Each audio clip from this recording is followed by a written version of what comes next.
Branded bottle అమ్మకుండా కేవలం 20 రూపాయలకే 30 రూపాయలకే తయారయ్యే ఒక బాటిల్ని 250 రూపాయలకి అమ్మితే ఎంత మార్జిన్ సొమ్మంత ఎక్కడికి వెళ్ళింది?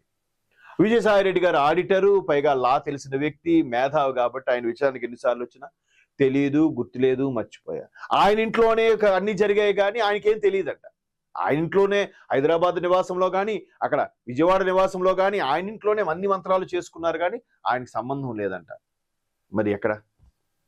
ఇవన్నీ వ్యవహారాల్లో మొత్తానికి బిగ్ బాస్ ఎవరు? బిగ్ బాస్ అరెస్ట్ ఎప్పుడు? ఈ ప్రశ్నలు వస్తూనే ఉన్నాయి. 2024 నుంచి వస్తూనే ఉన్నాయి. 24 అయిపోయింది, 25 అయిపోయింది, ఇప్పుడు 26 కూడా వచ్చేసింది. పైపెచ్చు వీళ్ళందరినీ అరెస్టు బయటికి రావడం, సుమారుగా 247, 257 మంది సాక్షుల్ని విచారణ, ఒక 300 పేజీల ఛార్జ్ షీటు. ఏమి మొన్న శంషాబాద్, మొన్న అంటే ఒక 6 నెలల కిందట శంషాబాద్ ఎయిర్పోర్ట్, 6 నెలలు కాదు 3 నెలల కిందటే శంషాబాద్ ఎయిర్పోర్ట్ లో ఒక 11 బాక్సుల్లో 8 కోట్ల రూపాయలు దొరికాయి. Only cash. అంటే పేదవాడి చెమట వచ్చి సాయంత్రం అయ్యేసరికి కొనుక్కున్న క్యాష్, ముక్కుపోయిన నోట్లు దొరికాయి. ఇలా ఎన్ని, ఎంతవరకు?